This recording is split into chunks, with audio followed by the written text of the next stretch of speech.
പശ്ചിമേഷ്യൻ സംഘർഷത്തിന്റെ പശ്ചാത്തലത്തിൽ ജനങ്ങൾ നിയന്ത്രണങ്ങൾ പാലിക്കണമെന്ന പ്രധാനമന്ത്രിയുടെ പരാമർശത്തിനെതിരെ ലോക്സഭയിലെ പ്രതിപക്ഷ നേതാവ് രാഹുൽ ഗാന്ധി രംഗത്ത് വന്നു. പ്രധാനമന്ത്രിയുടെ പ്രസംഗം പരാജയത്തിന്റെ തെളിവാണ്.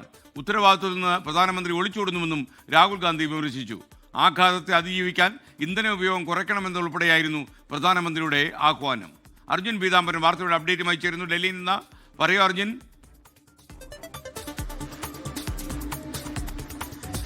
ബാഹ്യ ഇടപെടലുകൾക്ക് കീഴ്പ്പെട്ട ഒരു പ്രധാനമന്ത്രിയാണ് നരേന്ദ്രമോദി എന്നുള്ള വിമർശനമാണ് ഇപ്പോൾ രാഹുൽ ഗാന്ധി ആവർത്തിച്ചിരിക്കുന്നത്. ഈ ഒരു സംഘർഷത്തിന്റെ പശ്ചാത്തലത്തിൽ പ്രശ്നങ്ങളിൽ നിന്നും രക്ഷപ്പെടാനായി ഒരു 7 അഭ്യർത്ഥനകളായിരുന്നു പ്രധാനമന്ത്രി നരേന്ദ്രമോദി ഇന്നലെ അദ്ദേഹത്തിന്റെ പൊതുവേദിയിൽ വെച്ചുള്ള പ്രസംഗത്തിൽ നടത്തിയത്. അതിൽ തന്നെ ഇന്ധന ഉപയോഗം കുറയ്ക്കണം, വർക്ക് ഫ്രം ഹോം പ്രോത്സാഹിപ്പിക്കണം, അതുപോലെ തന്നെ അടുത്ത ഒരു കൊല്ലത്തേക്ക് സ്വർണ്ണാഭരണങ്ങൾ വാങ്ങരുത്, വളത്തിന്റെയും മറ്റു കാര്യങ്ങളിലെല്ലാം തന്നെ ഉപയോഗം അത് വാങ്ങുന്നത് കുറയ്ക്കണം, പരമാവധി ആളുകൾ മെട്രോയിൽ യാത്ര ചെയ്യണം, അങ്ങനെ 7 അഭ്യർത്ഥനകൾ പ്രധാനമന്ത്രി നരേന്ദ്രമോദി മുന്നോട്ട് വെച്ചിരുന്നു. അതെല്ലാം തന്നെ ഇപ്പോഴത്തെ സർക്കാരിന്റെ പരാജയത്തിന്റെ തെളിവാണ്.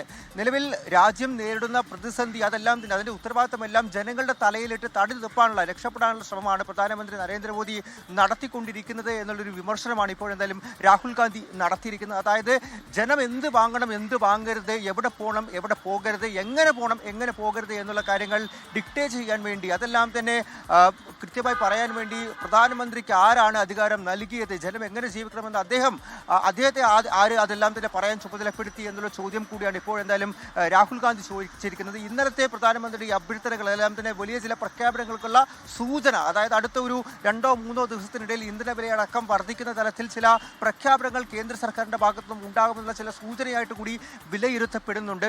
അതെല്ലാം തന്നെ മറച്ചു വെച്ചുകൊണ്ട് അല്ലെങ്കിൽ അത്തരം നടപടികളിലേക്ക് കേന്ദ്രം കടക്കുന്നു, അത് മറച്ച് അതിന്റെ ഉത്തരവാദിത്വമെല്ലാം തന്നെ ജനങ്ങളുടെ തലയിൽ ഇട്ടുകൊടുക്കുന്ന ഒരു സമീപനമാണ് കേന്ദ്ര സർക്കാരും പ്രധാനമന്ത്രിയും ചെയ്യുന്നത്. ഈ ഒരു സംഘർഷത്തിൽ ഇന്ത്യയെ അതെങ്ങനെ ബാധിച്ചു, അതിൽ നിന്നും നമ്മുടെ ജനങ്ങളെ കരകയറ്റുന്നതിന് പകരം ആ ഉത്തരവാദിത്വം ജനങ്ങളുടെ തലയിലിട്ട് സർക്കാരിന്റെ പരാജയങ്ങളിൽ നിന്നും തടിതപ്പാനുള്ള ശ്രമമാണ് കേന്ദ്ര സർക്കാർ കാണുന്നത്, അല്ലെങ്കിൽ അത്തരമുള്ള നടപടികളിലേക്കാണ് കടക്കുന്നത് എന്നുള്ള വിമർശനമാണ് ഇപ്പോൾ എന്തായാലും രാഹുൽ ഗാന്ധി നടത്തിയിരിക്കുന്നത്. S K,